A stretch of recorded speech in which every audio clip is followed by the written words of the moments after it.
प्रिय विद्यार्थियों, राजनीति विज्ञान की कक्षा में आप सभी का स्वागत है। आज के इस लेक्चर में हम डिस्कस करेंगे प्रॉब्लम्स ऑफ डिफेक्शन, भारत में दल बदल की समस्या। दल बदल क्या है, दल बदल के विषय में विभिन्न विद्वानों की क्या परिभाषाएं हैं, भारत में दल बदल की समस्या की ऐतिहासिक पृष्ठभूमि क्या है, दल बदल के कारण क्या रहे हैं, दल बदल ने भारतीय राजनीतिक व्यवस्था को कैसे प्रभावित किया है, दल बदल की समस्या के समाधान के लिए अब तक कौन कौन से प्रयास किए गए। तो आइए आज के इस लेक्चर में हम दल बदल की राजनीति पर डिस्कस करेंगे। प्रॉब्लम ऑफ डिफेक्शन, दल बदल की समस्या। सामान्य शब्दों में दल बदल का अर्थ है कि कोई व्यक्ति एक राजनीतिक दल को छोड़कर दूसरे राजनीतिक दल की सदस्यता ग्रहण कर लेता है। एक व्यक्ति मतदान के दौरान अपने राजनीतिक दल के विरुद्ध किसी दूसरे राजनीतिक दल के पक्ष में मतदान करता है, तब भी वह दल बदल कहलाता है। या कोई व्यक्ति निर्दलीय के रूप में चुनाव लड़कर जीतने पर किसी दल में शामिल हो जाता है, या किसी राजनीतिक दल का सदस्य जीतने के बाद निर्दलीय बन जाता है, तो वह भी दल बदल की श्रेणी में आता है। इस प्रकार एक व्यक्ति या नेता अपने राजनीतिक दल की निष्ठा एवं विचारधारा को त्याग कर दूसरे दल की निष्ठा एवं विचारधारा को ग्रहण कर लेता है, तो भी राजनीतिक दल बदल कहलाता है। भारत में राजनीतिक दल का आधार राजनीतिक सिद्धांत व विचारधारा नहीं है, बल्कि नेताओं द्वारा तत्काल अवसरवाद की राजनीति का लाभ उठाना है। दल बदल नेताओं का न तो कोई ईमान होता है, न कोई विचारधारा, बल्कि अपने व्यक्तिगत और सामूहिक उद्देश्यों की पूर्ति के लिए राजनीतिक दलों के सदस्य अपने मोर्चे बदल लेते हैं, अपने दल बदल लेते हैं। दल बदल के विषय में कुछ प्रमुख राजनीतिक विद्वानों ने अपनी परिभाषाएं दी हैं, जिसमें संविधान विशेषज्ञ डॉक्टर सुभाष कश्यप ने कहा है कि जब एक राजनीतिक दल के चुनाव चिन्ह पर चुना गया सदस्य किसी कारण से अपने दल की सदस्यता त्याग कर निर्दलीय बन जाता है या किसी दूसरे दल में शामिल हो जाता है, तो यह राजनीतिक दल बदल कहलाता है। दूसरी परिभाषा प्रमुख राजनीतिक चिंतक जयप्रकाश नारायण की है। नारायण ने कहा है कि एक विधानमंडल के लिए निर्वाचित कोई सदस्य है जिसे किसी राजनीतिक दल का सुरक्षित चुनाव चिन्ह मिला था, यदि वह चुने जाने के बाद उस राजनीतिक दल से नाता तोड़ देता है या उस दल में अपनी आस्था समाप्त करने की घोषणा करता है, तो वह दल बदल कहलाता है।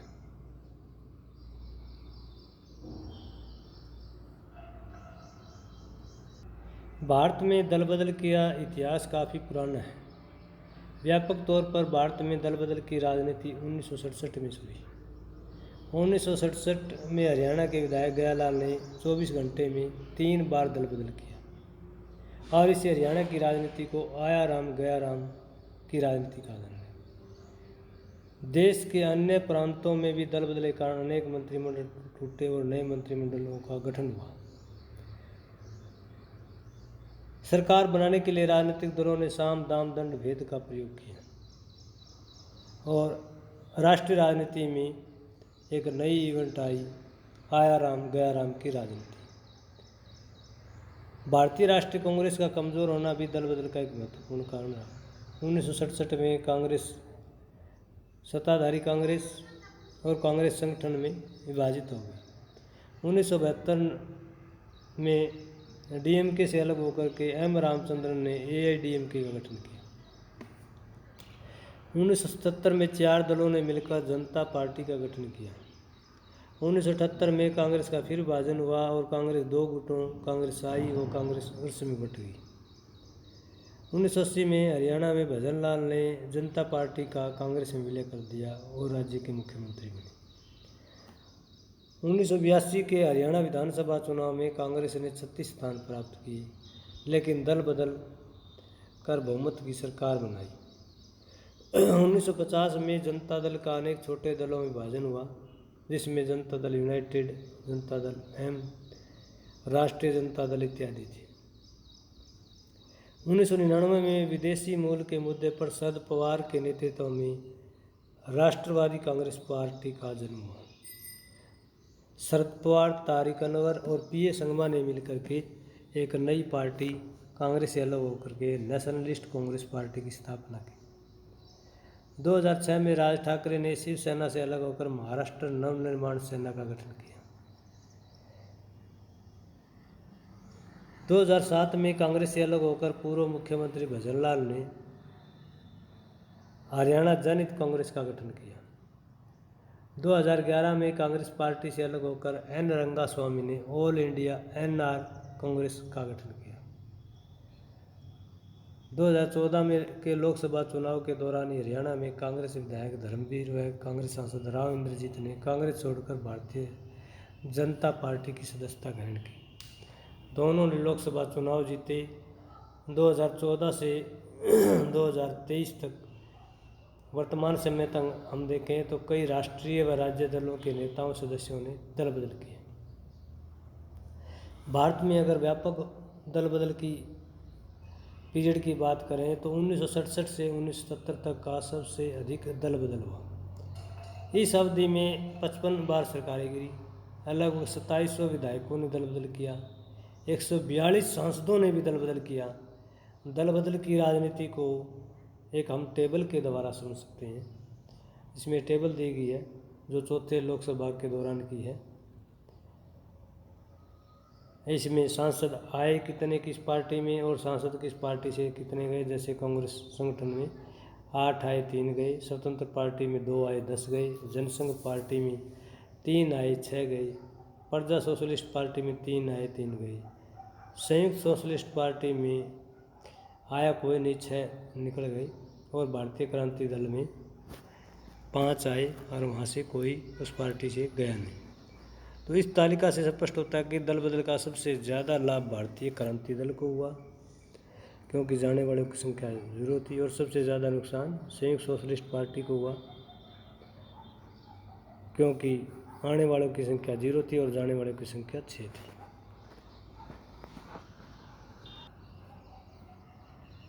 राज्य विधानसभाओं में दल बदल 1967 से लेकर 1975 तक जैसे विधायक आए कितने किस पार्टी में और किस पार्टी से कितने विधायक गए। कांग्रेस में 684 विधायक आए और 258 गए। कांग्रेस संगठन में 107 विधायक आए और 246 गए। सोशलिस्ट पार्टी में 14 विधायक आए और 7 गए। जनसंघ में 15 विधायक आए और 53 पार्टी से गए। भारतीय क्रांति दल में 30 आए और 90 गए। भारतीय लोकदल में 7 आए और 5 गए। स्वतंत्र पार्टी में 10 आए और 110 गए। भारतीय कम्युनिस्ट पार्टी में 7 आए और 4 गए। मार्क्सवादी कम्युनिस्ट पार्टी में 2 आए और 6 गए। संयुक्त सोशलिस्ट पार्टी में 5 आए और 50 गए। प्रजा सोशलिस्ट पार्टी में 1 विधायक आया और 27 पार्टी से गए। तो इस तालिका से पता चलता है कि दल बदल की राजनीति का इस दशक में सबसे ज़्यादा लाभ कांग्रेस पार्टी को हुआ और सबसे ज़्यादा नुकसान प्रजा सोशलिस्ट पार्टी को हुआ। अब प्रश्न उठता है कि भारत में दल बदल की राजनीति के कारण क्या है। भारत में दल बदल इतने व्यापक पैमाने पर क्यों हुआ। दल बदल का सबसे बड़ा कारण जो है वो अवसरवाद की राजनीति है। भारत में अधिकतम नेता दल बदल की अवसरवाद की राजनीति करते हैं। नेता ही नहीं, वर्कर, वोटर, सपोर्टर और राजनीतिक दलों के वरिष्ठ नेता भी दल बदल अवसरवाद की राजनीति करते हैं।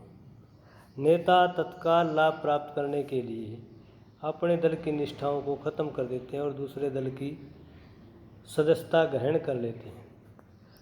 जैसे 2008 के राजस्थान विधानसभा चुनाव में बहुजन समाज पार्टी के 6 विधायक जीते।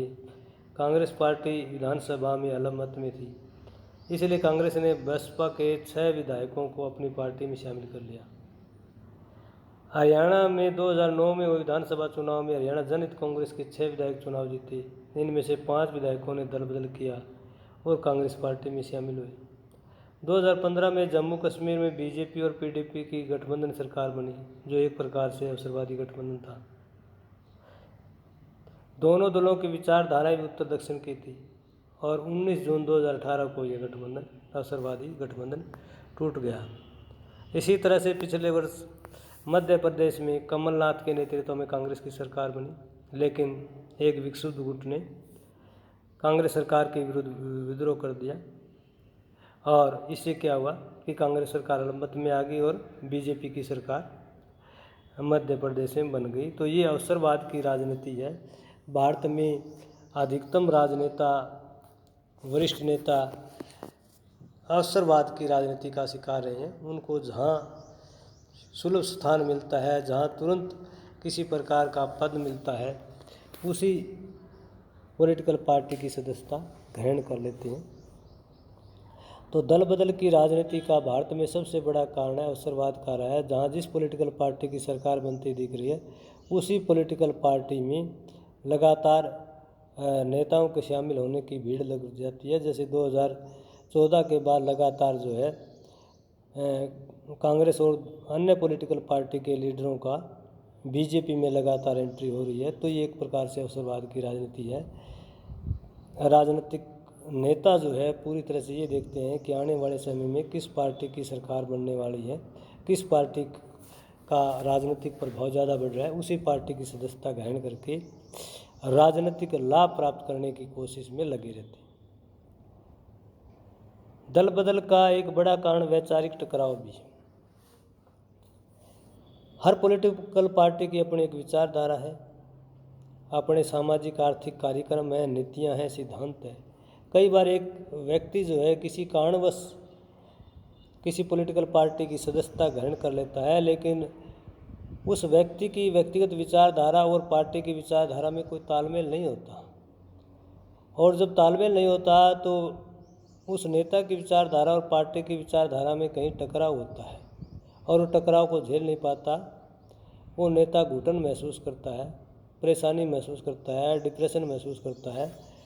तो नेता डिप्रेशन से उबरने के लिए उस पॉलिटिकल पार्टी की सदस्यता त्याग देता है और दूसरी पॉलिटिकल पार्टी की सदस्यता ग्रहण कर लेता है जो उसकी विचारधारा के अनुरूप है।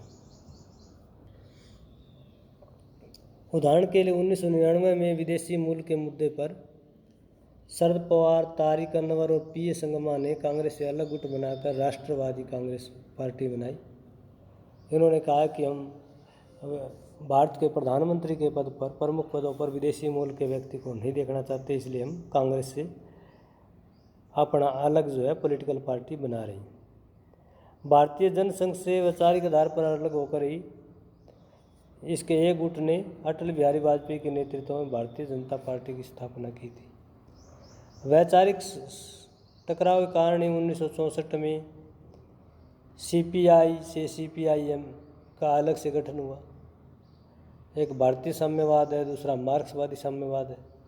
तो विचारधाराओं के आधार पर जो है कई बार पार्टी का एक गुट टूट करके अन्य पॉलिटिकल पार्टी या अन्य एक दल है उसका निर्माण कर लेते हैं। तो विचारधारा है भारत में दल बदल का एक बहुत बड़ा कारण है। विचारधारा के बाद भारत में उच्च व्यक्तित्व वाले नेताओं का अभाव होना, वो भी दल बदल का एक बड़ा कारण है। भारत में आज़ादी के लिए इंडियन नेशनल कांग्रेस के नेताओं का बहुत बड़ा योगदान है और 1947 के बाद लगभग अगले 20-25 वर्षों तक कांग्रेस पार्टी के नेताओं के प्रति जो है आम जनता की श्रद्धा निष्ठा बनी रही। उनकी एक जनता में पूजा की स्थिति जो है वो बनी रही। लेकिन लंबे समय के बाद जो है आम जनता का भी बड़े नेताओं का जैसे ही अवसान हुआ, अभाव हुआ, तो उस पॉलिटिकल पार्टी के प्रति लोगों की जो निष्ठा है, लोगों की श्रद्धा है, उसमें काफ़ी कमी आई। और इसका परिणाम स्वरूप ये रहा कि बड़ी उम्र के जितने नेता थे वो चले गए थे और उनकी जगह जो है दूसरी स्टेप के नेता थे, उनके प्रति आम जनता का इतना जो है प्रभाव नहीं रहा, निष्ठा नहीं रही, लगाव नहीं रहा। इसलिए 1967 से 77 के बीच लोकसभा और विधानसभा के सदस्यों ने व्यापक तौर पर दल बदल किया, क्योंकि एक प्रभावशाली व्यक्तित्व वाले नेताओं का धीरे धीरे जो है अंत हो गया था। और इसी काल में दल बदल के कारण 55 सरकारें गिरी। कुछ निर्दलीयों को तो सदन की अध्यक्षता भी प्राप्त हुई इस काल के दौरान 15 दल बदलू तो मुख्यमंत्री तक बन गई। तो ऊंच व्यक्तित्व वाले नेताओं के अभाव के कारण जो है एमएलएज ने अपनी पॉलिटिकल पार्टी छोड़ करके दूसरी पॉलिटिकल पार्टी की सदस्यता ग्रहण की। दल बदल की राजनीति का एक बड़ा कारण वरिष्ठ सदस्यों की अनदेखी है।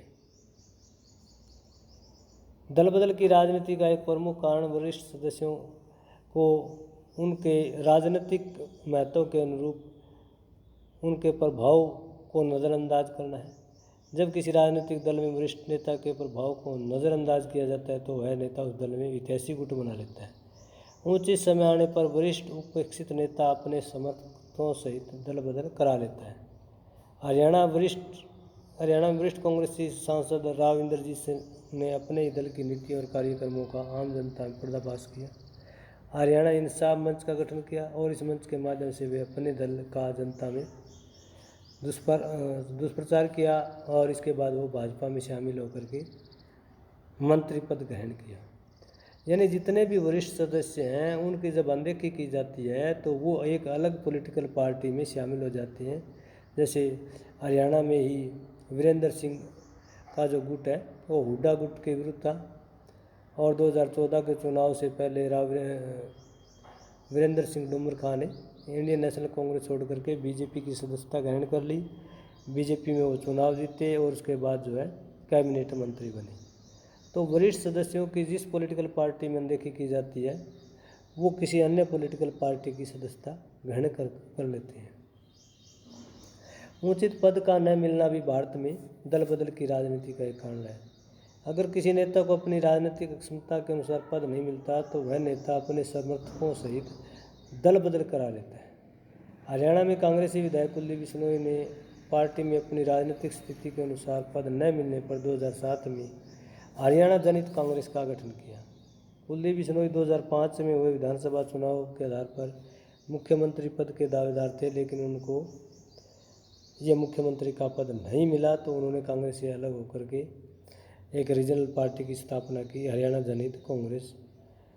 2014 में कांग्रेस के वरिष्ठ नेता वीरेंद्र सिंह ने कांग्रेस में उचित स्थान न मिलने पर भाजपा की सदस्यता ग्रहण की और बाद में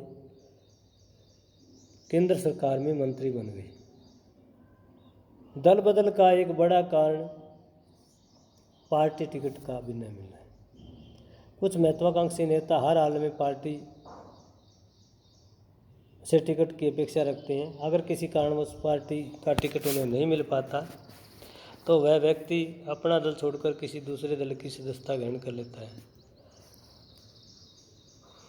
या फिर निर्दलीय के रूप में चुनाव लड़ता है। चुनाव के दौरान प्रभावशाली नेता बार बार दलीय नेतृत्व पर यह प्रभाव डालते हैं कि अगर उन्हें टिकट नहीं दिया गया तो वे पार्टी का चुनाव में बहुत बड़ा नुकसान कर सकते हैं। टिकट न मिलने पर नेता दल बदल कर दूसरी पार्टी में शामिल हो जाते हैं।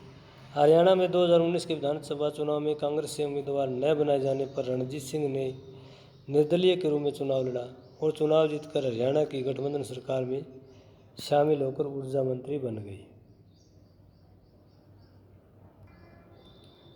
धन का लालच। भारत में दल बदल की राजनीति का एक बड़ा कारण नेताओं में धन का लालच होना है।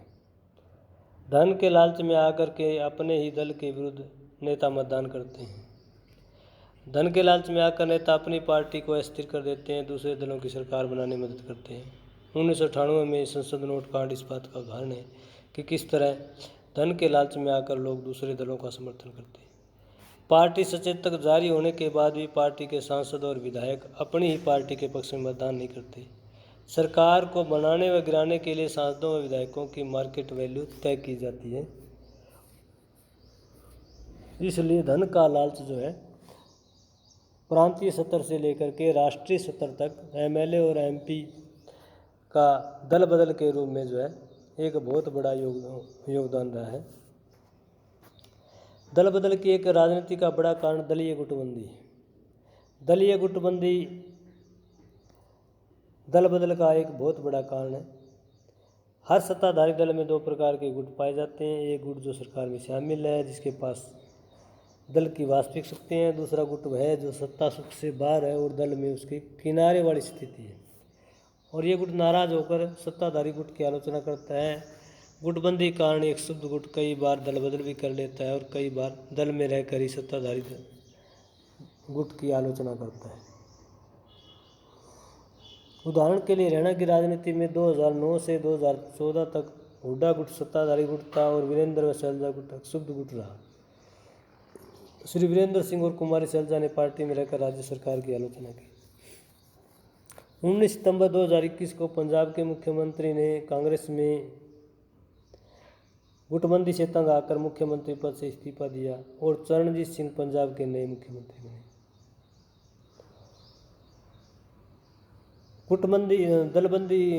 दल बदल का एक बड़ा कारण एक विधायक या सांसद की निर्णायक स्थिति का भी होना है।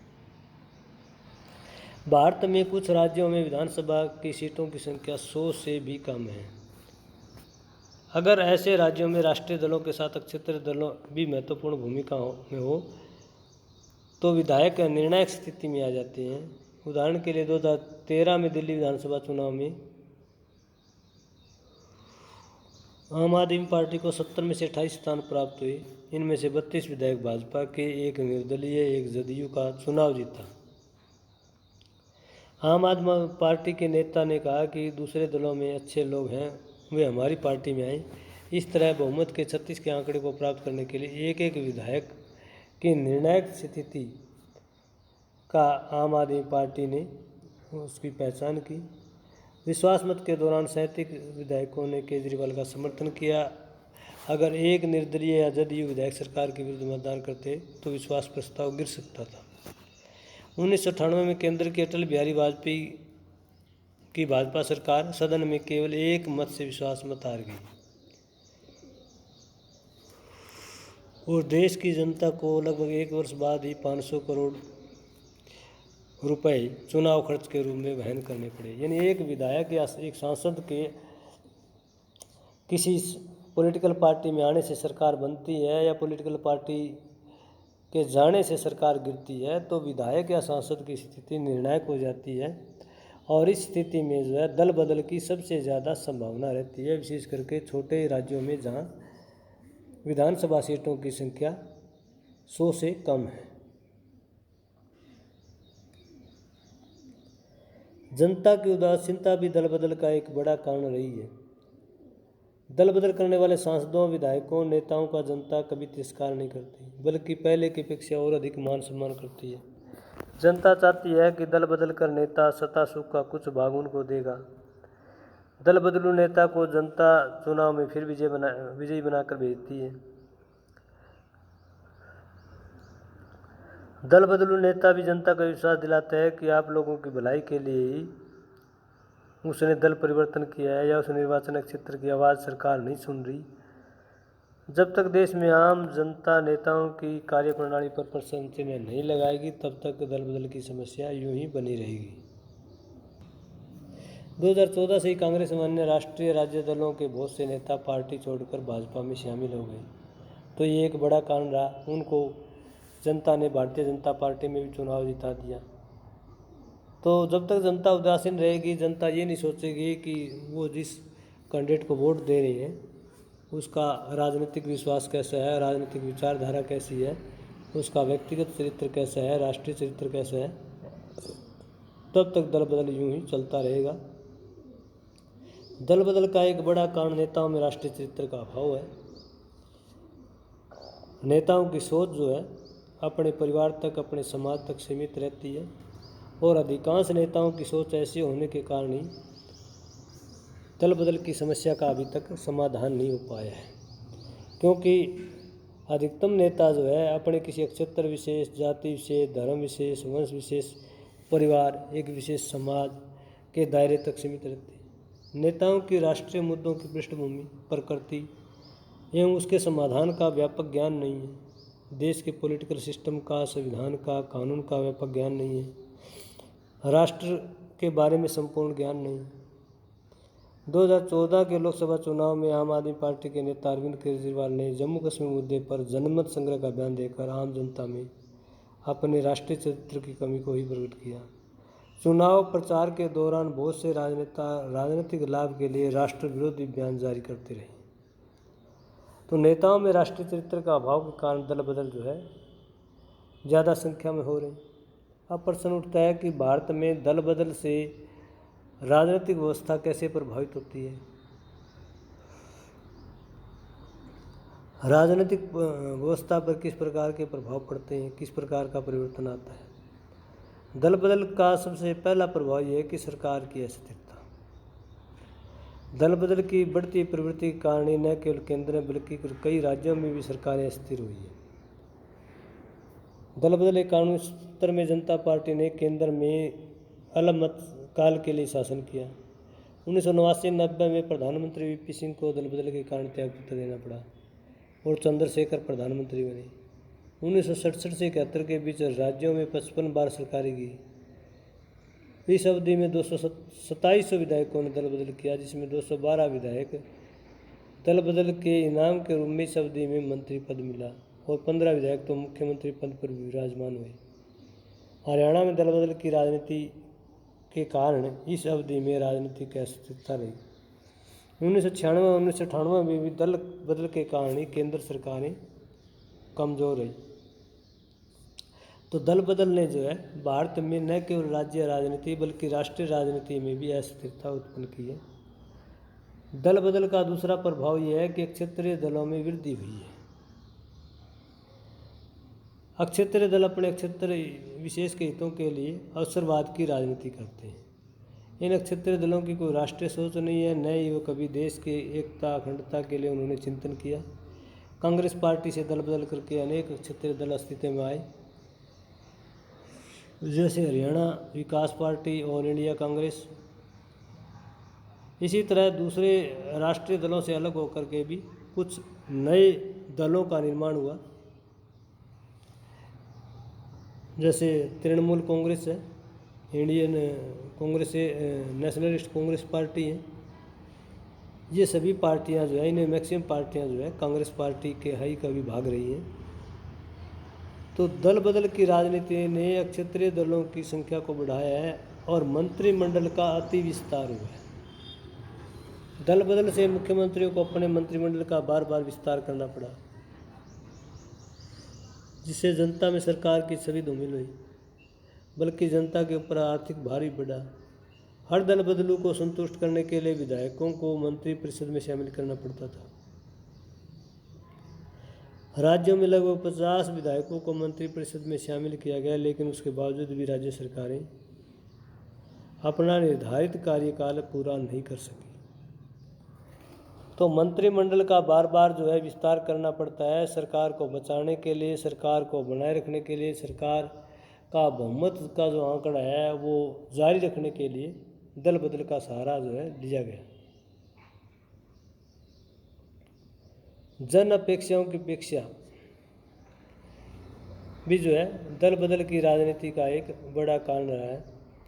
जनता अपने प्रतिनिधियों को किसी विशेष राजनीतिक दल की निष्ठा के आधार पर चुनती है, जबकि वह प्रतिनिधि दल बदल कर लेता है तो जनता की अपेक्षा को खत्म कर देता है।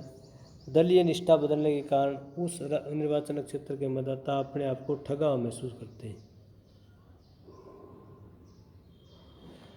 निर्वाचन क्षेत्र विशेष की जनता चाहकर भी अपने प्रतिनिधि को दल बदल की सजा नहीं दे सकती। जनप्रतिनिधि अपने निजी स्वार्थों की पूर्ति के लिए अपने क्षेत्र की जनता जो उनसे अपेक्षाएं कर देती हैं उनका कत्ल हो जाता है। लोकतांत्रिक मूल्यों का हनन होना भी दल बदल का एक कारण प्रभाव है। दल बदल की राजनीति का एक दुष्परिणाम यह है कि जनप्रतिनिधि या नेता दलीय निष्ठा त्याग कर लोकतांत्रिक मूल्यों का हनन करते हैं। लोकतांत्रिक प्रणाली में किसी व्यक्ति को चुनाव लड़ने का अधिकार है तो उसका कर्तव्य होना चाहिए कि मतदाताओं ने जिस दल के आधार पर उसे मतदान कर जिताया है उसी दल में निष्ठा रखकर लोकतांत्रिक मूल्यों का संरक्षण करे। अगर जनप्रतिनिधि दल बदल कर लेता है तो मतदाताओं का यह मताधिकार होना चाहिए कि वह दलीय निष्ठा बदलने पर उसकी सदस्यता समाप्त करके पुनः मतदान में भाग ले। दल बदल ने जो है जनता की दलीय निष्ठा में कमी की है। दल बदल की राजनीति का यह प्रभाव रहा है कि आम जनता की राजनीतिक दलों में निष्ठा कम हो जाती है। जनता यह सोचती है कि पता नहीं कब नेता अपना दल बदल कर ले और भावनाओं और अपेक्षाओं को खत्म कर दे। प्राय सभी राजनीतिक दलों के दल बदलू नेताओं की भरमार है। नेता अपने तत्काल लाभ की प्राप्ति के लिए सत्ता सुख से वंचित नहीं रहना चाहते। इस तरह से जनता की राजनीतिक राय जानते हैं तो उन्हें अपने ही दल बदलू नेताओं की आलोचना सुननी पड़ती है।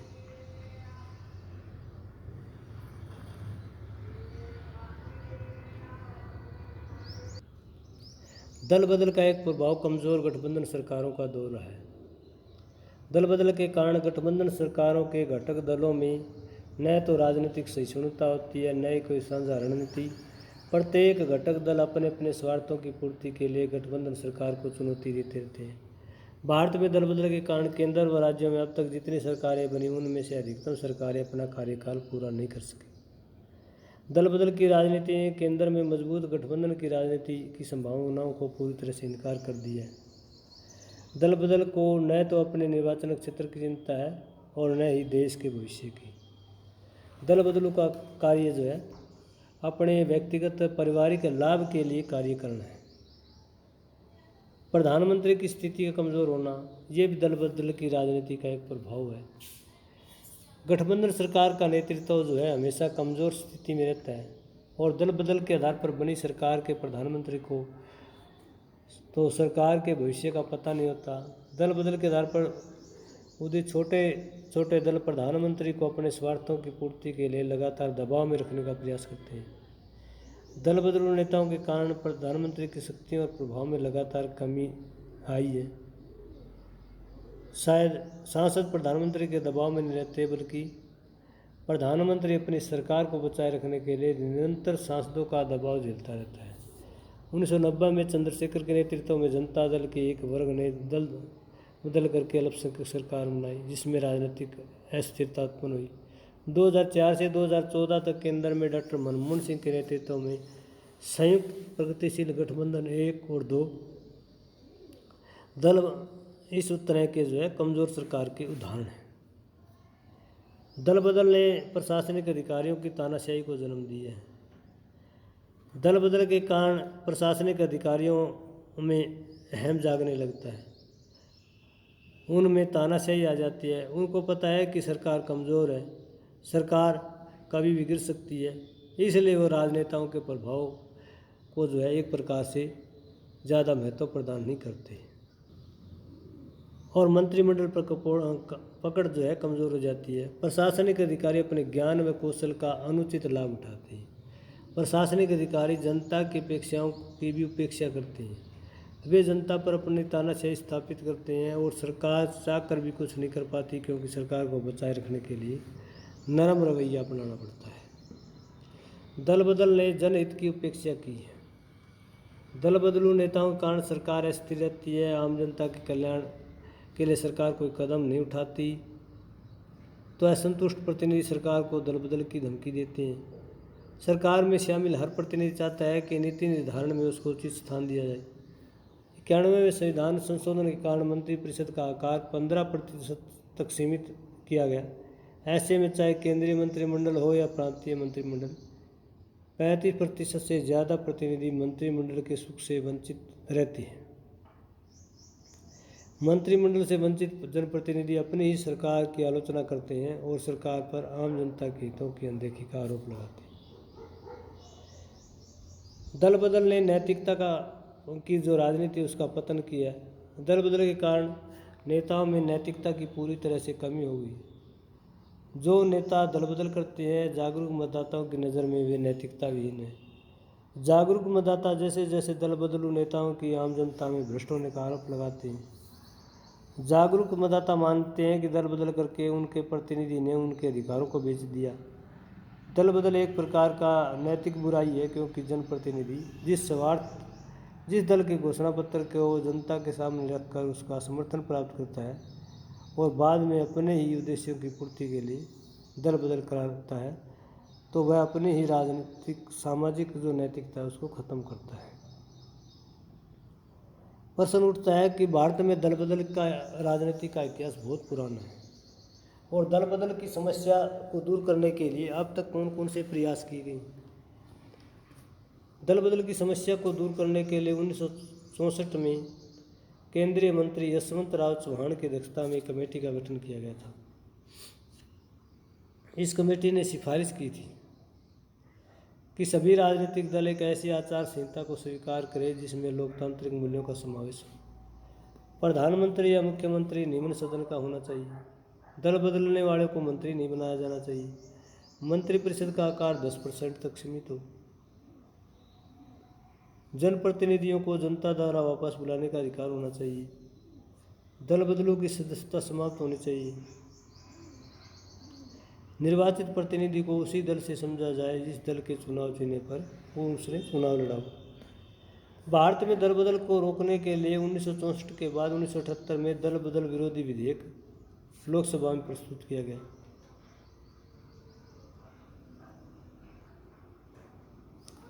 पार्टी के अनेक सदस्यों और विपक्षी दलों के मुखर विरोध के कारण यह विधेयक वापस ले लिया गया। इसके बाद 1985 में दल बदल विरोधी कानून पास किया गया। इस कानून की मुख्य धाराएं थी।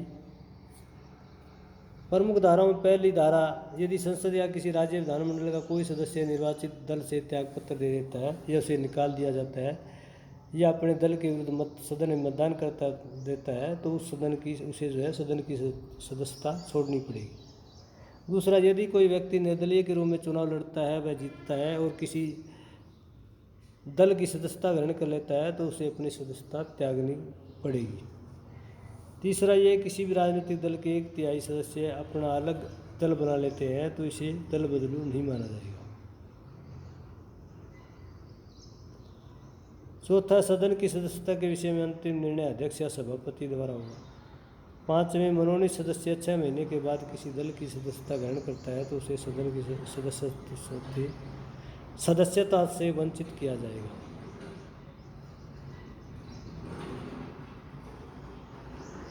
दल बदल की समस्या को दूर करने के लिए 2003 में 91वां संविधान संशोधन पेश किया गया।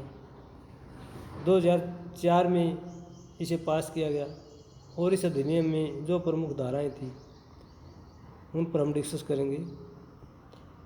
प्रमुख व्यवस्था में पहली व्यवस्था है, दल बदल करने वाले सदस्यों की संख्या चाहे कितनी हो उन्हें सदस्यता से वंचित होना पड़ेगा। दूसरी प्रमुख इसकी रिकमेंडेशन है, सदन की सदस्यता प्राप्त करने के लिए पुनः चुनाव लड़ना होगा। तीसरा, इसमें प्रावधान किया गया कि 1985 के अधिनियम के 3 प्रावधान को समाप्त कर दिया गया है। चौथा, दल बदलू कोई सरकारी पद प्राप्त नहीं कर सकेगा। पांचवें प्रोविजन है, मंत्रिपरिषद का आकार 15% से अधिक नहीं होना चाहिए। छठा, छोटे राज्यों में मंत्रिपरिषद की न्यूनतम संख्या 12 निर्धारित की गई।